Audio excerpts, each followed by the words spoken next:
It is a structure of mythic proportions, a stone serpent winding across thousands of miles of unforgiving terrain. It is the only human creation, often said to be visible from space. But the greatest mystery of the Great Wall of China isn't its incredible scale. It's a much simpler, yet more profound question.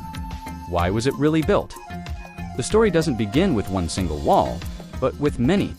Long before China was a unified empire, during the tumultuous spring and autumn and warring states, periods from the 7th to the 3rd century BCE, rival states built defensive barriers.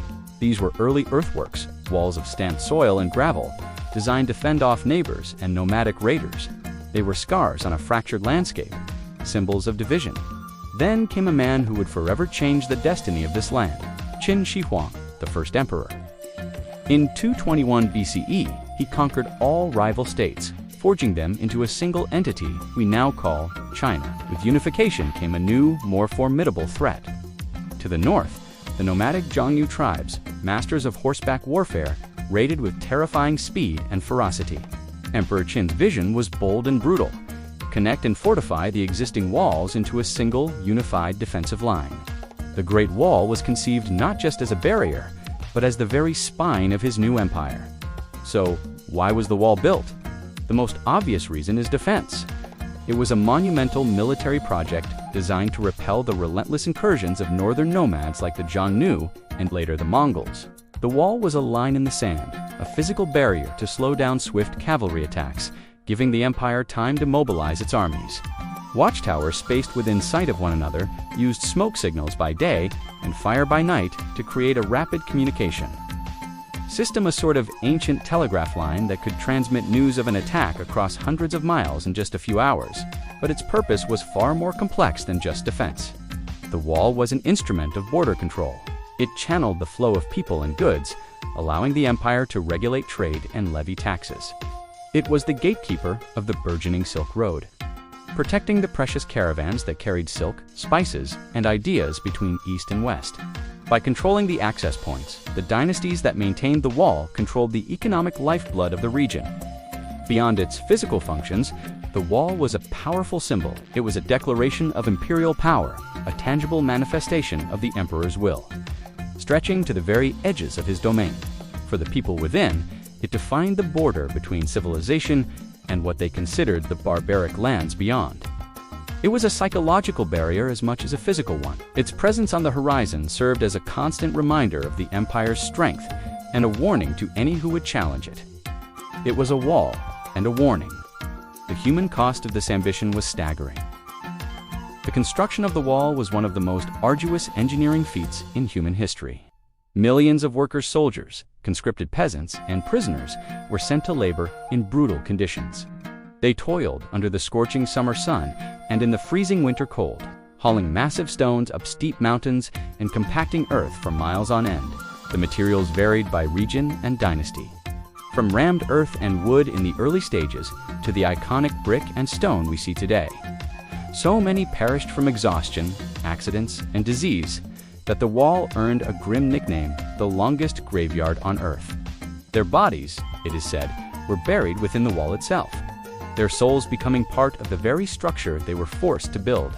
The Great Wall we know today is not the creation of a single dynasty, but the product of evolution over to millennia. After Qin Shi Huang's initial project, the subsequent Han Dynasty expanded and refined it, pushing its boundaries further west to protect the Silk Road. Later, dynasties like the Northern Wei and Sui also contributed sections, but it was the Ming Dynasty, from the 14th to the 17th century, that truly transformed the wall into the architectural marvel we recognize. Facing a renewed threat from the Mongols, the Ming emperors undertook a massive rebuilding effort. They used stronger materials like kill-fired bricks and stone slabs. They fortified the structure with elaborate battlements, barracks, and thousands of watchtowers, some large enough to be small fortresses. They even mounted cannons on its ramparts, adapting the ancient defense for a new age of warfare. The Ming Wall is the grandest and best-preserved section, a testament to a dynasty's desperate and determined effort to secure its northern frontier. Over time, the wall has become shrouded in myths. The most famous, that it's visible from space with the naked eye, is unfortunately not true. While vast, It's simply too narrow to be seen from such a distance without aid. Another common misconception is that it is one continuous structure. In reality, it's a complex network of walls, trenches, and natural barriers built by different dynasties, with many gaps and overlapping sections. It was never a single, unbroken line. Perhaps the biggest myth is that it was purely a military fortification. The wall was so much more. It was a dynamic border that shaped trade, culture, and the very identity of the Chinese people for centuries. So what is the wall's true legacy? It stands as a powerful symbol of China's enduring civilization. It represents immense ambition, staggering sacrifice, and the relentless pursuit of unity and security. It is a monument to both the unifying power of a shared identity and the deep-seated fear of the outsider. Today, it is a protected UNESCO World Heritage Site, a massive draw for tourists, and a backdrop for countless films, its image recognized across the globe. In the end, the Great Wall's purpose was layered and complex, evolving with the empire it was built to protect. It was a shield against invasion, a filter for trade, and a chisel that carved the cultural and psychological landscape of a nation.